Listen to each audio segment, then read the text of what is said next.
আজ 25শে বৈশাখ 1431 বঙ্গাব্দ।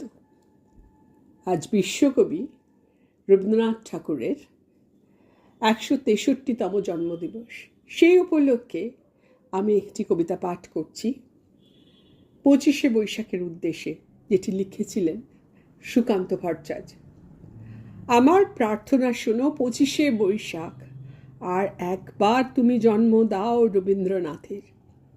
হতাশায় স্তব্ধ বাক্য, ভাষা চাই আমরা নির্বাক, পাঠাবো মৈত্রীর বাণী সারা পৃথিবীকে জানি ফের।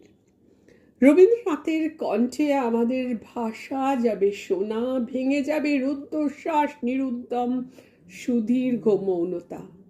আমাদের দুঃখ সুখে ব্যক্ত হবে প্রত্যেক রচনা, পীড়নের প্রতিবাদে উচ্চারিত হবে সব কথা।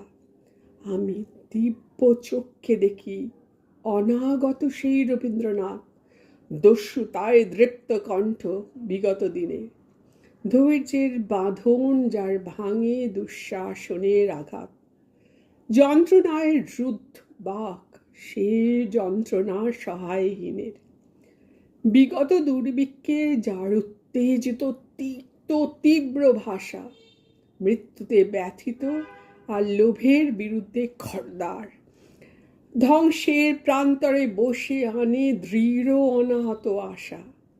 তার জন্ম অনিবার্য, তাকে ফিরে পাবই আবার।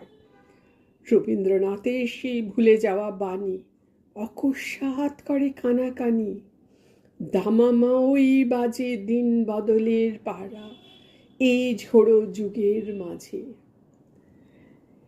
নিষ্কম্প গাছের পাতা, রুদ্ধশ্বাস অগ্নিগর্ভ দিন, বিস্ফারিত দৃষ্টি মেলে আকাশ, গতিরুদ্ধ বায়ু।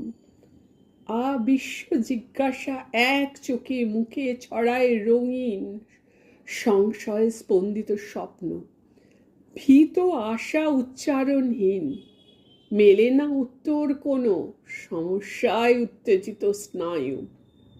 ইতিহাস মোড় ফেরে, পদতলে বিধ্বস্ত বার্লিন, পশ্চিম সীমান্তে শান্তি, দীর্ঘ হয় পৃথিবীর আয়ু, দিকে দিকে জয়ধ্বনি, কাঁপে দিন রক্তাক্ত আভায়।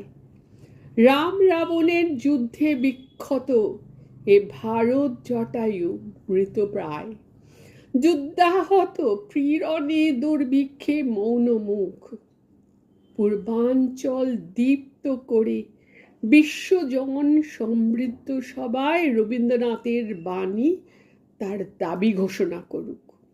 এবার নতুন রূপে দেখা দিক রবীন্দ্র ঠাকুর, বিপ্লবের স্বপ্ন চোখে কণ্ঠে গণসঙ্গীতের সুর, জনতার পাশে পাশে উজ্জ্বল পতাকা নিয়ে হাতে, চলুক নিন্দাকে ঠেলে গ্লানি মুছে আঘাতে আঘাতে। যদিও সে অনাগত, তবুও যেন শুনি তার ডাক, আমাদেরই মাঝে তাকে জন্ম দাও 25শে বৈশাখ।